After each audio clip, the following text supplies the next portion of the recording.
শুভ সকাল বন্ধুরা, আশা করছি যে যেখান থেকে আমার ভিডিওটা দেখছো সবাই সুস্থ আছো, ভালো আছো। বাবলি সিম্পল লাইফস্টাইল ব্লগে তোমাদের সবাইকে অনেক অনেক ওয়েলকাম।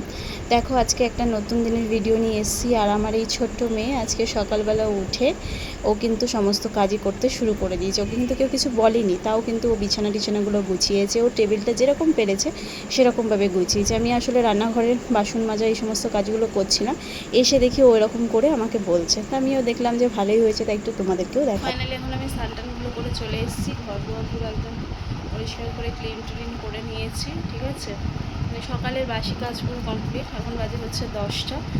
তো চা বসিয়ে দিয়েছি, মেয়ের হরলিক্স করা কমপ্লিট, মানে গরম জল করে রেখে দিয়েছি। আর আমি ভেবেছিলাম যাব, তো আমার আর টাইম হলো না। বললো ঠিক আছে রাতের বেলা দেখছি। এখন মেয়ে আর বাবা দুজনে মিলে গেছে কি কিনতে না, ওর হচ্ছে ড্রয়িং খাতা, কারণ আজকে ড্রয়িংয়ের স্যার আসবে। ড্রয়িং খাতা, তারপরে হচ্ছে ওর সমস্ত কালারের জিনিসপত্র, ওগুলো সব কিনতে গেছে। আমার কয়েকটা জিনিসপত্র কেনার ছিল টুকিটাকি সংসারে, ওগুলো আর হবে না। আর আজকে সবথেকে বড় কাজ হচ্ছে ঠাকুরের জায়গাটা পরিষ্কার করে পুজো দেওয়া। এটাই এখন আজকে সবথেকে বড় কাজ। রান্নাবান্নার আজকে সেরকম কোনো ঝামেলা নেই, বিকজ কালকেকার ডিম কষা রয়েছে রাতে। কালকে রাতে তো খিচুড়ি হয়েছিল, ডিম কষা রয়েছে। আর মেয়েকে মতো ঝাল ডিম কষা খাবে না, ওর জন্য একটু সোয়াবিন আলুর তরকারি করে দেবো। আর ভেবেছিলাম আমি যদি বাজারে যাই একটু ভেন্ডি নিয়ে আসবো, ভেন্ডি ভেজে দেবো, তাহলে ওরা মানে ভেন্ডি আলুর তরকারি তৈরি করে দিই, তাহলে রাতটাও হয়ে যাবে। কিন্তু কি করব, যা ভাবি তা তো সব সময়ের জন্য হয় না, তো সেই কারণের জন্য আর হলো না আর কি, বুঝলে। তো ওরাই দুজনেই গেল, কেন কি আমার স্নান-টানগুলো করে আসতে, বাসি নাইটি ছাড়তে অনেক দেরি হয়ে যাচ্ছিলো। ওরা আবার এসে অফিসে বেরোবে, তো দেরি হয়ে যাবে। আর এখানে হচ্ছে চা, আর এখানে জল গরম করে রেখে দিয়েছি। রান্নাঘর পুরো টিপ অ্যান্ড টপ করে দিয়েছি। এই টাইমটা আমার খুব ভালো লাগে, সব কিছু ক্লিন থাকে। দেখো জলগুলোকেও ব্যাক ক্যামেরা করে দেখাচ্ছি। আর এই যে সকালবেলা জল টলগুলো একদম ভরে নিয়েছি, এগুলো দিয়ে আসলে রান্না করি। আর এখানে একদম হচ্ছে চা। সকালবেলা আমাদের বাঙালিদের কি বা যে কোনো জায়গায় বলো, চা না হলে দিনটাই শুরু হয় না, তাই না? একদম সকাল সকালে তাই চাটা দিয়েই আগে শুরু করলাম রান্না। তো এখানে দেখো, আর এই জায়গাটা আজকে এই ফ্রিজের মাথায় সব ছোট ছোট একটু অল্প অল্প করে জিনিস রয়েছে, এগুলো একটু ক্লিন করতে হবে। ঠিক আছে, তো এইগুলোই হচ্ছে কাজ। তো ঠাকুরের জায়গাটা আজকে পরিষ্কার পরিচ্ছন্ন করে পুজো দিতে, ওই জন্য ওকে বললাম, যেহেতু বৃহস্পতিবার দিনকেই আমি ফুল টুল দিয়ে পুজো দিই, কালকে তো হয়নি, তো সেই কারণে বললাম আজকে একটু ফুল এনে দাও আমাকে, দিয়ে একটু পুজো দেবো ভালো করে, কেন পরিষ্কার টরিষ্কার করে পুজো দিতেই বেশ সময় লাগবে। তো এখন করবো, মেয়েকে একটা ভারী কিছু খাইয়ে আমরা টিফিনটা সেরে ও বেরিয়ে যাবে। তারপরে আমি কেচে রেখেছি এক বালতি, মানে কেচে বলতে ওগুলো দেখাই তোমাদেরকে।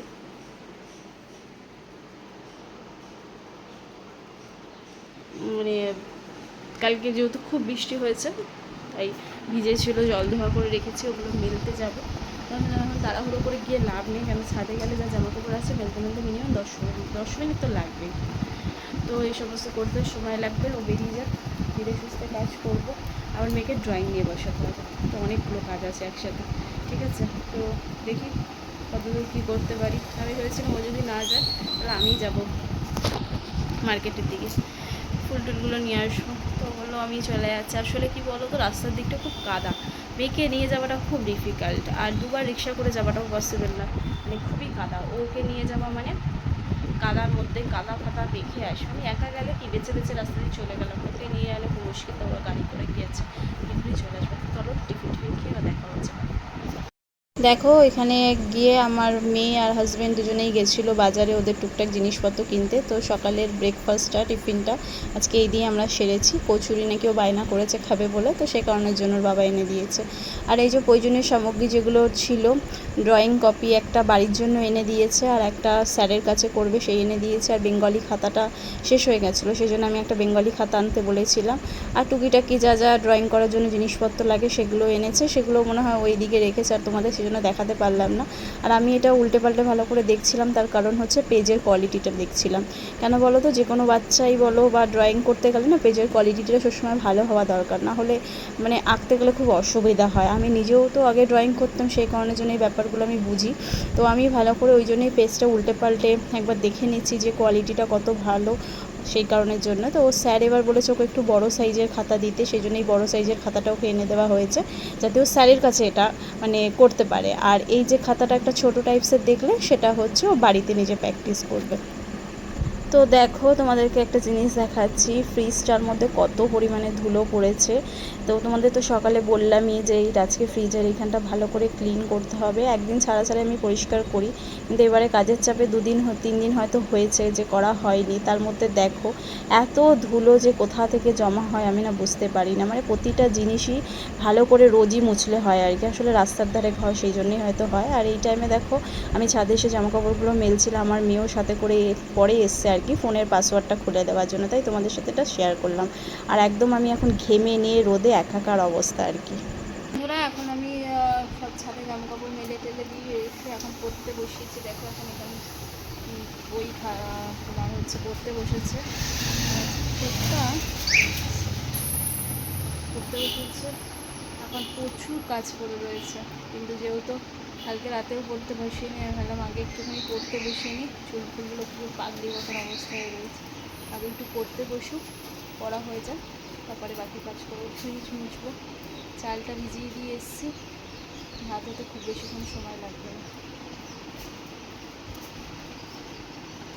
ঠিক আছে, তো ভাত হয়ে গেলে তারপরে সবিনের তরকারিটা করবো। এটাকে পরিয়ে নিই মিডিলে, ভাতের সাথে ডিম সেদ্ধ দিতে হবে। তো মিডিলে একে পড়াতে পড়াতেই এখন 12টার সময় পড়তে বসেছি, এখন সবাই 12টা বাজে। মোটামুটি 12:30 অবধি ওকে একটু পড়িয়ে নিই।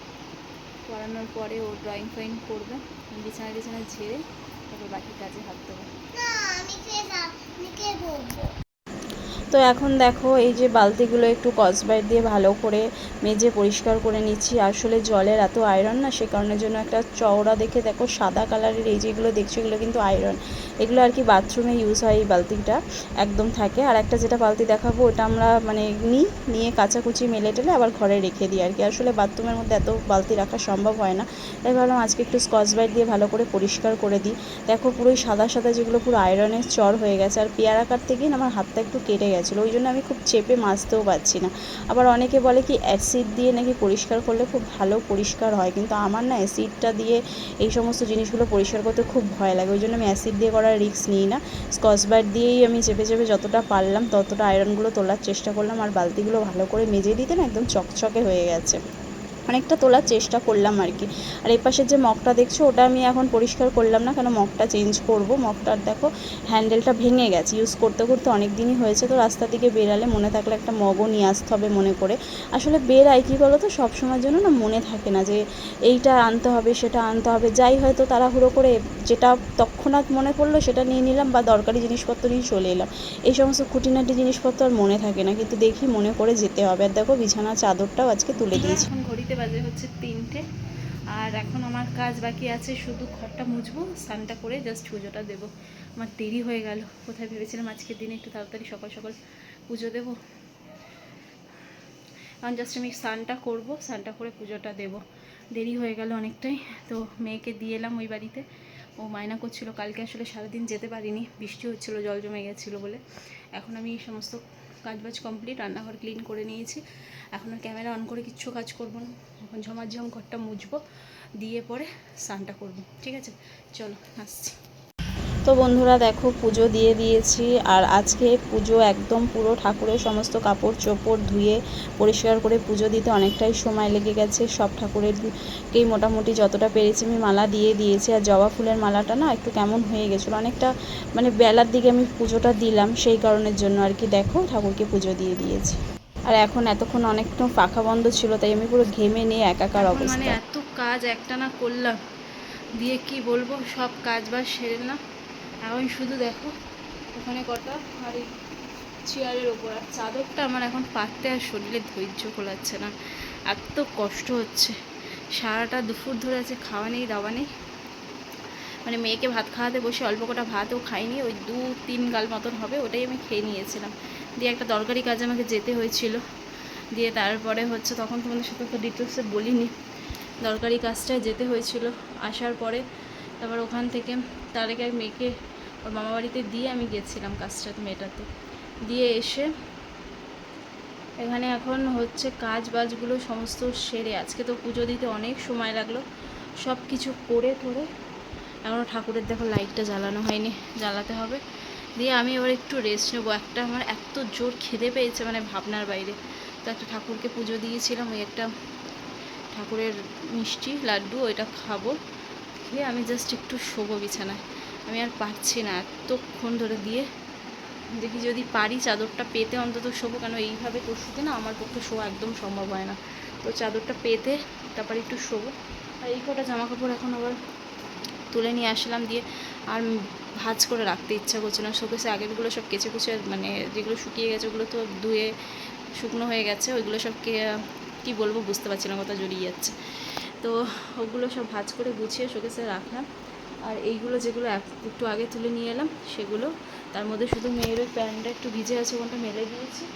বাকি ওই চাদরটাই তো পাতবো, আজকে ধুয়ে দিয়েছিলাম, যেহেতু ওর বালিশের কী বলে ওয়ারগুলো রয়েছে, কি বলবো আমি কথা বুঝতে পারছি না, ওগুলো তাই ওই চাদরটাই পাতবো। আর এইগুলো রয়েছে বাকি যেগুলো, এগুলো একটু পরে ভাঁজ করবো। তো চলো কথা বাড়াচ্ছি না, পরে আবার তোমাদের সাথে দেখা হচ্ছে।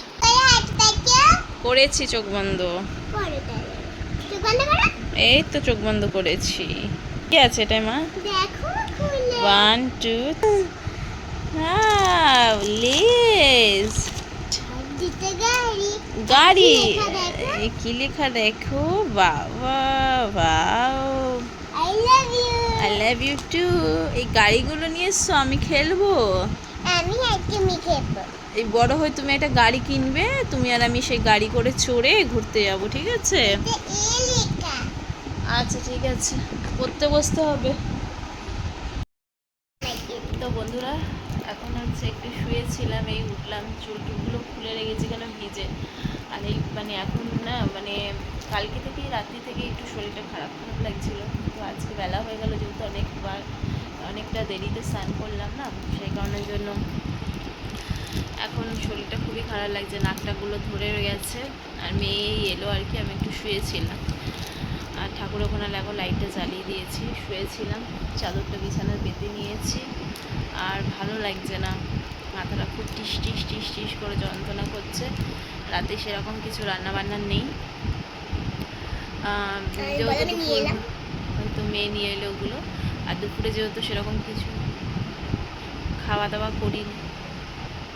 বন্ধুরা কালকে ভিডিওটা আমি ওই পর্যন্তই করেছিলাম। আর এটা দেখো তার পরের দিন আমার মানে শরীরটা একটু খারাপও ছিল। আর কন্যা সন্তান কেন ঘরে লক্ষ্মী হয়, দেখো আমার শরীরটা একটু খারাপ, তো মেয়ে বলল মা দাও আমি তোমাকে ম্যাগিটা খাইয়ে দিচ্ছি আর কি। ও কিছুটা খেয়েছে আর বাকি অংশটা আমাকে খাইয়ে দিল। আর এই দিন আমি বাড়িতে ছিলাম না, একটু শ্বশুর বাড়িতে এসেছিলাম, তো সেই কারণের জন্য শাশুড়ি মা মেয়েকে ম্যাগিটা করে দিয়েছিল খাওয়ার জন্য। আর সাথে মেয়ে বলল মা তোমারও তো খিদে পেয়েছে, তুমি তো এখন মেডিসিনটা নেবে, তো আমি তোমাকে ম্যাগিটা খাইয়ে দিচ্ছি। তো এই কারণের জন্যই হয়তো বড়রা বলে যে কন্যা সন্তান ঘরে থাকলে তার মায়ের আর কোনো চিন্তা থাকে না, দেখলেই সমস্ত কাজকর্ম করে দেয়। আর এইভাবেই হয়তো সমস্ত কিছুর দিক থেকে মেয়েরা ঘরের লক্ষ্মী হয়। তো কথাটা যে বলেছে সে একদম ঠিকই বলেছে, আমিও এটা সবসময়ের জন্য বিশ্বাস করি। তোমাদের কি মতামত কমেন্ট করে জানিও। চলো আজকের মতন টাটা।